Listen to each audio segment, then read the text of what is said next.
Welcome back to another edition of the Popcorn Diaries. I'm Joe. And I'm Adriana. And today we're going to continue our best family movies of all time. We're going to be covering not only our number 3 favorite, but also our second favorite family movie of all time. So let's get right to it. Adriana, your number 3 favorite family movie of all time is? Okay, so my number 3 was a big toss-up. I went with Rise of the Guardians. Ooh, good choice. Just came out last year. Great movie that has become an instant classic in my home. I know that for sure. We've watched it probably a total of 10 to 15 times. Wow, that's a lot. I really enjoyed this film. Got great cast of characters. You've got Hugh Jackman, Alec Baldwin, Isla Fisher, Chris Pine as well, who was in the last Star Trek. And then we also had Jude Law. So this was a great cast of characters. A phenomenal story. You know, you've got Santa Claus, the Easter Bunny, the Tooth Fairy, Sandman. Who doesn't enjoy a film with all those things? It's great for the kids, but it also connects with adults. You get that sense of wonder. It really makes your inner child very happy. Yep, it does. It's really funny. You know, it's got a lot of good comedy in it. The interplay between all the characters is amazing. I love that. There are a few things that I thought were pretty funny. So Bunny mentions to Jack Frost that he caused a blizzard on the Easter of 1968, which actually is a reference to a real event. There was a blizzard in 1968. Yep. I lived through that blizzard. I know about it very well.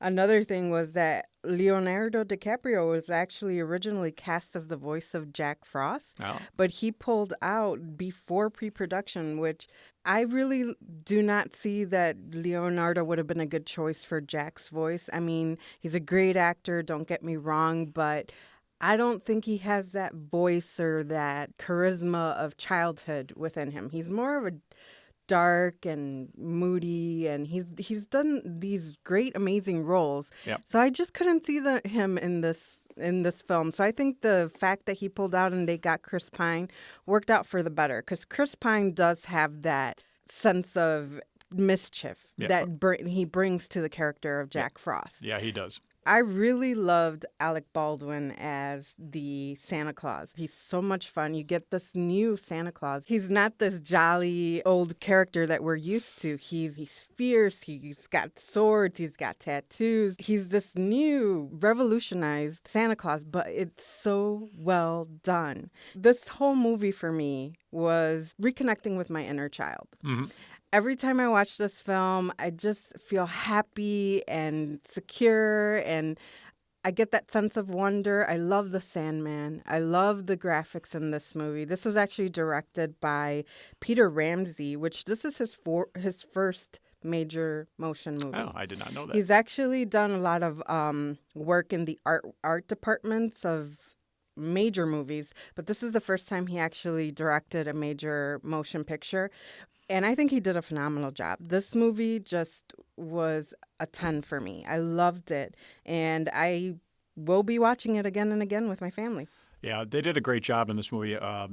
Agreed on the animation. It's just top notch. And, we see that so often for, directors and writers who come out on their first major effort. They just really pull out all the stops and do a great job. Couldn't agree with you more on the casting. I can't imagine anyone else being in the roles that they played. Which, it just makes this movie, no doubt about it. And, if you don't like this movie, there's something wrong with your inner child. Maybe it's not there, or you need to dig it out or something like that. But it's a definite feel-good movie all the way around.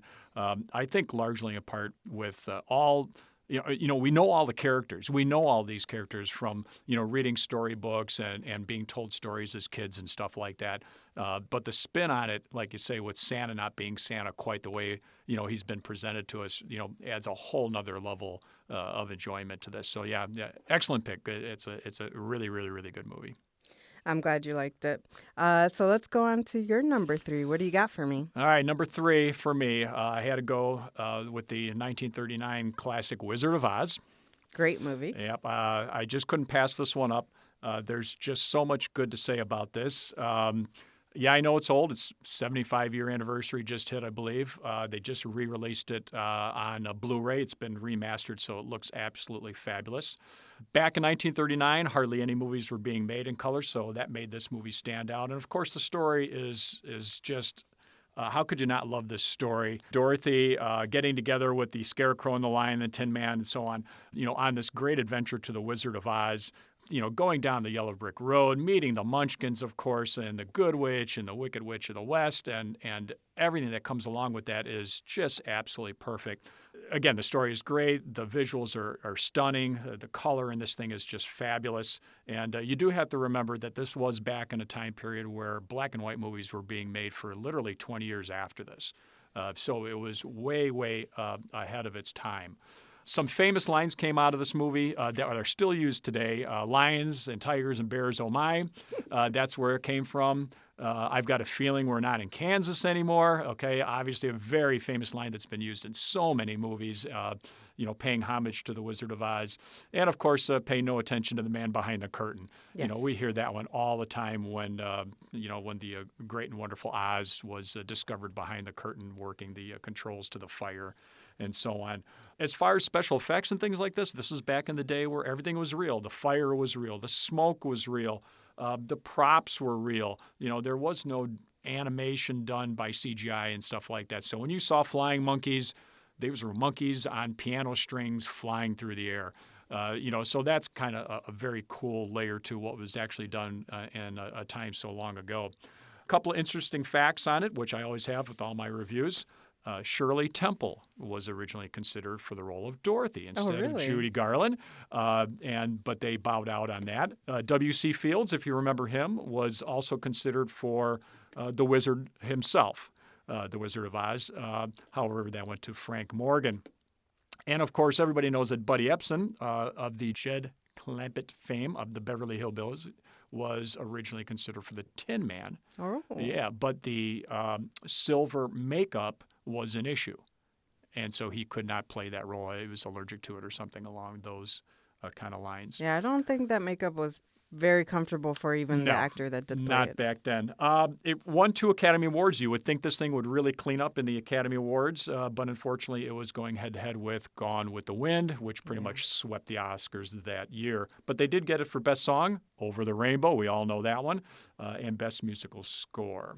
So if you haven't seen it or haven't seen it lately, get the DVD or the Blu-ray copy. You'll be amazed on how good it looks and what a great story it still is. Well, that was a wonderful choice. This is really an iconic film. It has not just, hit the family classic vault, but just all across the board, it was ahead of its time.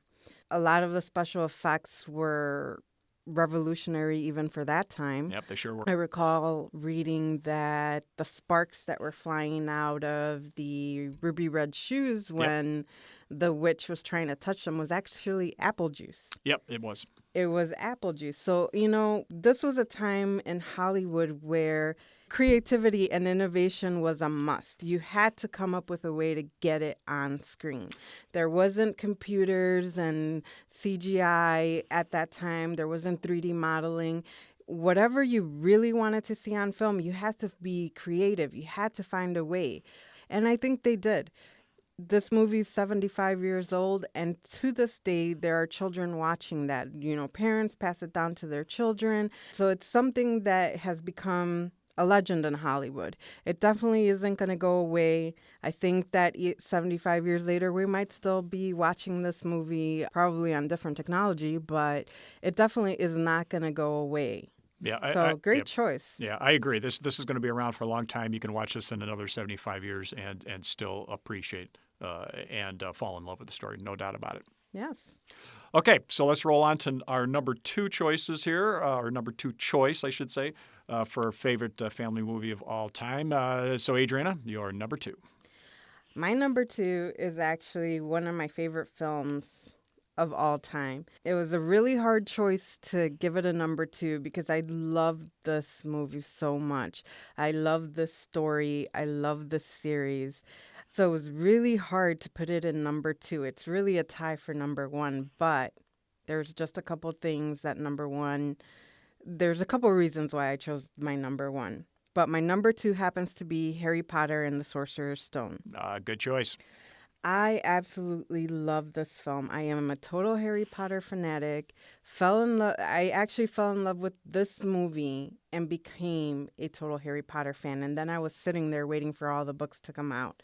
But there are many reasons why I love this film. I think that the attention to detail, the dedication to make the story come alive on screen really shows. The costume department did a great job in getting those costumes to look as what your imagination told you they should look like. The cast of characters was phenomenal. You have, Richard Harris, Alan Rickman, just a great cast of characters. Dan Radcliffe, Maggie Smith, Robbie Coltrane. You could go on and on. There's so many characters in this that it's a huge production. Half of that production was actually children and teenagers. How they pulled this off to get months of filming with so many children, I cannot even imagine. It's not that easy to work with children whose attention span always wanders off, but they pulled it off. Seeing these characters grow up as the years go by and as the series progresses was something that I don't think I'll ever forget. This was directed by Chris Columbus. He is a director that I tend to love watching his films. He is always very dedicated to the story. He tries to stay with the story and make it his own, and he always does. The writer, J.K. Rowling, who wrote the original novels, the fact that she was involved in also writing the screenplay, I think, was an added benefit to this series because she knows what these characters should do. She knows what these characters feel, what their backstory is, and having her there on board to be able to say, this isn't quite right. I think that Chris Columbus took her input and made sure that what she wanted was on film. For example, Alan Rickman, who was handpicked to play Snape by J.K. Rowling, received special instruction from her for his character. Rowling had not even written book 7 of this series at this point, but she knew what was going to happen in this story. So she actually told Alan Rickman the whole backstory for Snape so that he knew how this character should be played. And I think that was a great choice because if he would not have had that backstory, I don't think he would have played the character quite the same. And then you had, Richard Harris, who actually only agreed to take this part as Albus Dumbledore after his 11-year-old granddaughter threatened to never speak to him again. He took this role and just brought Dumbledore to life. Yep, agreed. I like the choice that they made in the second Dumbledore because unfortunately Richard Harris died. But the original Richard Harris Dumbledore is the one that I mostly connect with.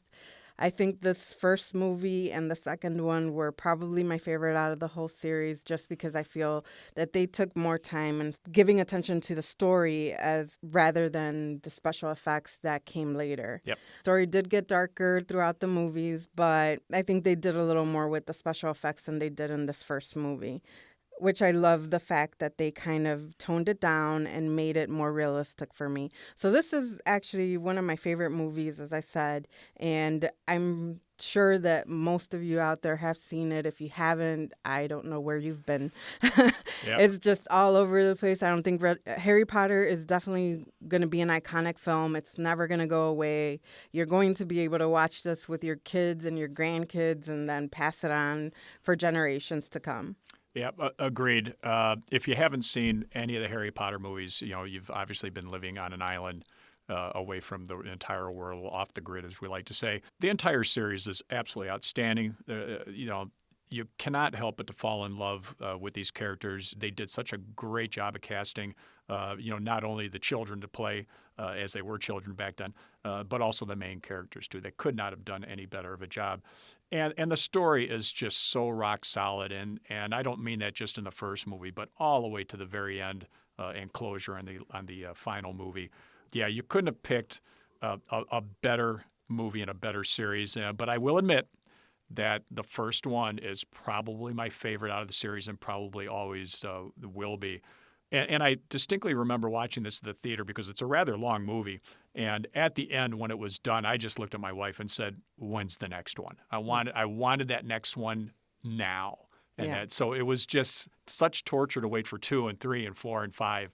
I think and so on. everybody felt the same way. Yeah. And it was funny because you had the movies coming out and you had the books coming out at the same time, too. Because when this first movie came out in 2001, I believe J.K. Rowling was barely in the third book of the series.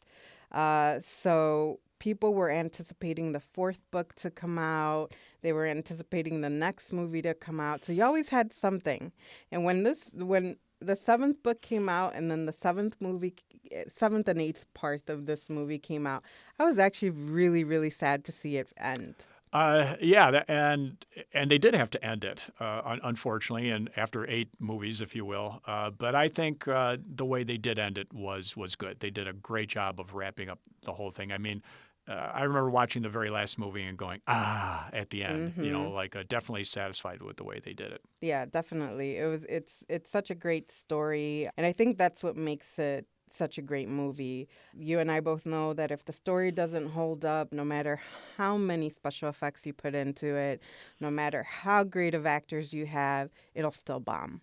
Agreed. So let's go on to your number 2. All right, my number 2. This was a tough one. This one was definitely right up there with my number 1, which we'll hear next time. But my number 2 would be 1995's Toy Story by Pixar. Absolutely a favorite movie of mine. I can watch this movie again and again and again. Where do you start with something like this? The animation by Pixar is just absolutely outstanding. We see toys come to life like we've never seen before, which was just so much fun to watch. And familiar toys, too. You had, Mr. Potato Head and Slinky Dog and Rex and Bo Peep. I mean, these are toys that we probably played with as kids. And what's better than a story of a bunch of toys ultimately trying to find, their owner, Andy, because of the way they get disconnected from him and so on, but also the way they interact with each other. I mean, Yes. It was so cool to see, wow, when the parents and the kids are out of the room, the toys come to life. And you start thinking, God, did toys really do that? Did they do that when I was a kid? Did they move around? I never knew about it. Mm-hmm. It's kind of fun to, kind of fantasize about that. And again, this is another movie and another story that I was easily bought into right off the bat. They could not have cast this any better. Tom Hanks as Woody, of course. Tim Allen playing Buzz Lightyear. Don Rickles, Mr. Potato Head, and so on and so forth. They picked great actors to do the voiceovers for this movie. Yeah, I do agree. This is actually one of my favorite films as well. I remember taking my daughter to see this in the theater. She was quite young.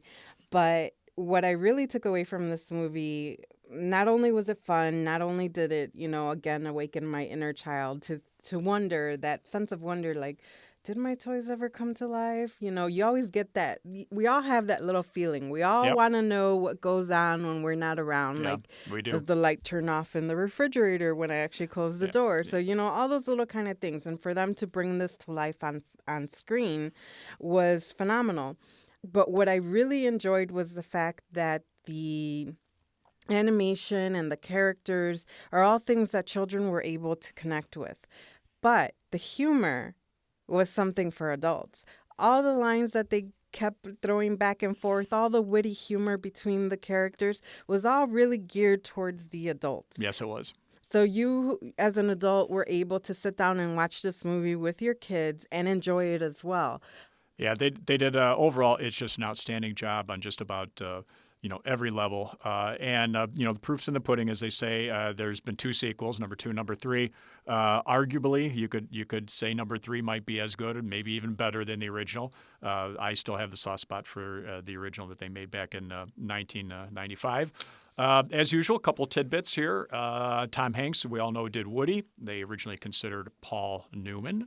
Yes, but I did hear that. They could not afford him. He was too expensive, and their budget, believe it or not, for the Toy Story movie was very small by today's standards, so they just could not afford him.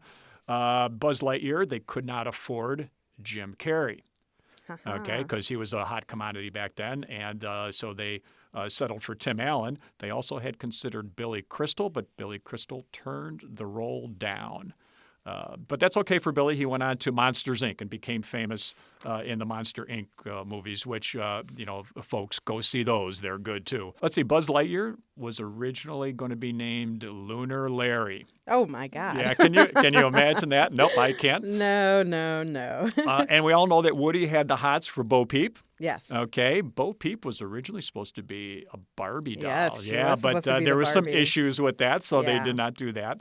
And the original working title of the movie was not Toy Story. It was Are You a Toy? But they did change it in the late stages to Toy Story. Final tidbit, if you watch all three films, and I know you will, keep an eye out for the number 95. It's everywhere in all three movies, and that is paying homage to the first Toy Story because it was made in 1995. Yeah. Yeah, actually, this movie always has a lot of hidden references, not only to other movies and contemporary trivia, but also to the people that worked on this film. There are definitely hidden gems all throughout this movie. There's so many of them that I will not even get into it. If you want to know about all the hidden little things that Disney and Pixar put in this movie, definitely look it up online. There's so many of them that there's actually websites dedicated to it. John Lasseter, who directed this, actually still directed number 2, but did not direct number 3. No, he did not. But he did write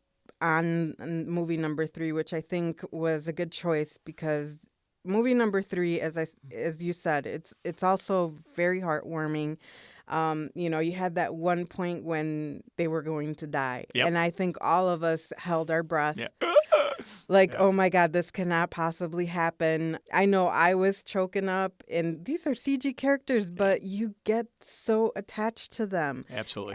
Your inner child is just like, no, no, no, that's my toy. So definitely a great series of movies as well. Disney and Pixar definitely hit a home run with this. So great choice for number 2. Yeah. If you haven't seen it, folks, you probably haven't seen the Harry Potter movies either. You need to go rent these three and sit down one day with the kids. And even if you don't have kids, there is so much hidden stuff in there. You could watch it again and just keep picking up just so many good little tidbits like you were mentioning before.